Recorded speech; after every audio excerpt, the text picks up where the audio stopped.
memutuskan untuk percaya sama Tuhan Yesus ya.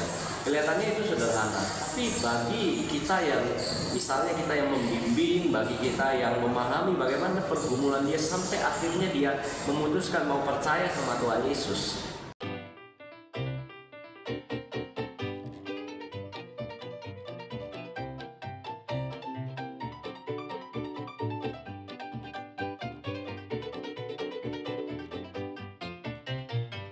Hari ini kita akan wawancara contoh Philip yang adalah seorang hamba Tuhan di GBG Semani Binjai. Apakah contoh sudah siap untuk wawancara? Siap. Pertanyaan pertama, mengapa contoh bisa memilih untuk menjadi seorang hamba Tuhan penuh waktu? Ya, mungkin jawaban yang paling utama adalah karena panggilan dari Tuhan ya. Jadi panggilan itu artinya Tuhan memberikan passion, memberikan minat di dalam hati, dan juga ada beban untuk melayani. Juga itu sesuai dengan kebutuhan gereja yang juga butuh seorang hamba Tuhan untuk melayani penuh waktu. Makanya akhirnya aku putuskan, oke, ini panggilan dari Tuhan, jadi aku jalani. Iya. Jadi selama contoh menjadi hamba Tuhan, bagaimana proses contoh menjadi seorang hamba Tuhan? Ya, prosesnya itu perlu, kalau sebagai hamba Tuhan penuh waktu itu perlu diperlengkapi. Jadi perlu sekolah formal, itu sekolah teologi ya, kuliah itu 4,5 tahun, lalu nanti ada praktek-praktek lapangan, sampai akhirnya punya gelar teologi, dan akhirnya melayani penuh waktu di gereja. Ya, apa tantangan terberat contoh selama menjadi seorang hamba Tuhan? Ya, tantangannya itu mungkin yang paling utama adalah mengenai bagaimana kita bisa menyesuaikan diri dengan kebutuhan pelayanan yang ada. Misalnya kalau kita melihat ada di komplain remaja, gimana nih kita menjangkau, gimana nih kita mendekati, bagaimana kita membuat program-program itu yang efektif menjangkau. Sebenarnya bukan yang terberat, tapi itu paling tantangan yang akan ditemukan terus menerus. Jadi kalau kita bertemu dengan orang yang berbeda, itu bagaimana kita menjangkau, lalu bagaimana kita menyiapkan diri kita untuk menolong, untuk memahami hati orang itu, pergumulan orang itu.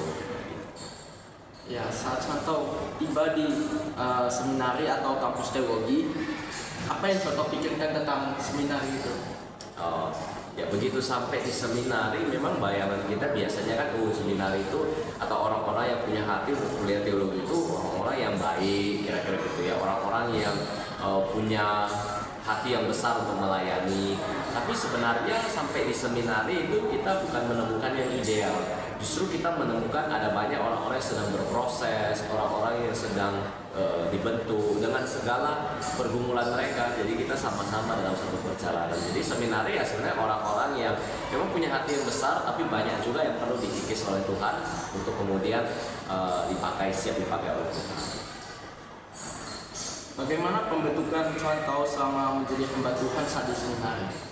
Nah, proses pembentukan itu nggak mudah ya, seperti tadi kan banyak hal yang harus dikikis, misalnya ego diri ya, bagaimana kita seringkali namanya juga sebagai penuh waktu ya, hamba Tuhan penuh waktu, artinya kan kita mau melayani Tuhan gitu ya. Kalau melayani Tuhan ya berarti nggak lagi melayani diri sendiri. Kalau selama ini kita biasa dalam kehidupan hari-hari kan lebih banyak melayani diri sendiri. Kita mau apa kita lakukan, kita nggak suka apa kita nggak mau lakukan, atau kita nggak mau campur tangan. Tapi kalau udah namanya melayani Tuhan ya, hal-hal yang kita suka kita lakukan, hal-hal yang tidak kita suka, kalau itu sukanya Tuhan ya kita juga perlu lakukan. Jadi hal-hal yang kadang-kadang bertentangan nih dengan kemauan diri, nah itu yang akan jadi pembentukan selama di seminar. Setelah contoh lulus dari seminari, apa perubahan yang sangat contoh rasakan? Ya, perubahan yang paling dirasakan adalah berkaitan tadi hal-hal yang berkaitan dengan ego diri ya. Misalnya mungkin satu hal yang aku bisa ceritakan mengenai relasi sosial ya, relasi sosial. Sebelum masuk seminari atau sebelum menjadi seorang hamba Tuhan itu relasi sosial aku kurang baik gitu ya. Jadi aku kurang bisa bergaul karena aku lebih suka untuk task oriented ya, jadi berhubungan dengan tugas-tugas, berhubungan dengan pekerjaan, itu aku lebih utamakan. Jadi terhadap perasaan orang, terhadap orang itu sendiri, aku kadang-kadang suka kurang mau terlibat gitu.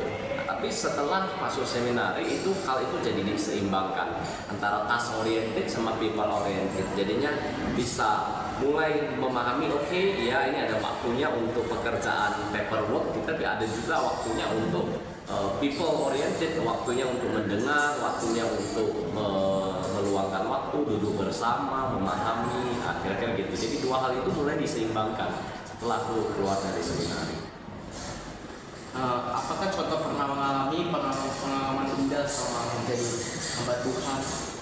Ya, pengalaman paling indah itu adalah ketika melihat orang itu memutuskan untuk percaya sama Tuhan Yesus ya. Kelihatannya itu sederhana, tapi bagi kita yang misalnya kita yang membimbing, bagi kita yang memahami bagaimana pergumulan dia sampai akhirnya dia memutuskan mau percaya sama Tuhan Yesus sebagai Tuhan dan Juru Selamatnya, itu satu hal yang luar biasa yang menjadi memori yang terindah gitu buat aku secara pribadi ya, melihat bagaimana Tuhan tuh begitu menuntun perjalanan kehidupannya sampai dia bisa memutuskan percaya sama Tuhan Yesus.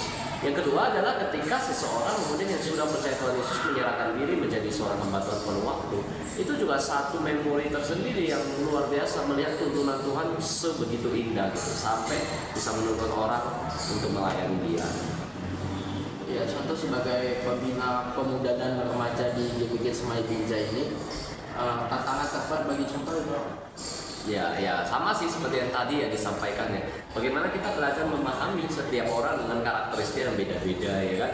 Saya Christian dengan teman-temannya itu kan beda-beda tuh karakternya. Gimana kita bisa menyesuaikan diri, gimana kita bisa menuntun setiap anak-anak ini untuk dibawa paling tidak selangkah lebih dekat kepada Tuhan. Itu kadang-kadang menjadi tantangan dan pemikiran terus-menerus gitu. Apakah ada pesan yang ingin contoh sampaikan untuk teman-teman yang juga terbeban, yang juga tergerak untuk menjadi seorang hamba Tuhan penuh waktu? Pesannya ya mungkin lebih baik adalah kita terus menggumulinya gitu ya, karena panggilan sebagai hamba Tuhan penuh waktu itu bukan panggilan yang sederhana, itu panggilan yang mulia dan itu panggilan yang besar bebannya gitu, sehingga kita perlu sungguh-sungguh menggumulkan. Kalau Tuhan memang memanggil, oke, kita jalani, jangan ragu, Tuhan pasti akan tuntun. Tapi kalau Tuhan tidak memanggil dan mungkin Tuhan memanggil kita di bagian yang lain, maka jalani panggilan di bagian yang lain itu. Karena setiap kita punya porsinya masing-masing. Dan yang terakhir, jika contoh diberi untuk melayani hanya 2 pilihan saja, pilihan pelayanan, apa pilihan pelayanan itu yang akan contoh dulu? Ya, memang di gereja banyak jenis atau bidang pelayanan ya. Tapi kalau mungkin disuruh milih 2 ya, mungkin aku akan milih yang pertama pelayanan pelayanan untuk bisa pendekatan dengan anak-anak ya, pelayanan penggembalaan untuk jemaat-jemaat ya, dalam pengertian memahami, mendengar, dan yang kedua pelayanan firman khotbah. Ya, 2 hal itu memang perlu dilakukan, di mana kita ketika mempersiapkan khotbah menjawab kebutuhan, ketika kita melayani jemaat kita menemukan kebutuhan apa, sehingga 2 hal itu akan kita bisa lakukan bersamaan. Terima kasih contoh atas wawancaranya. Ya, sama-sama.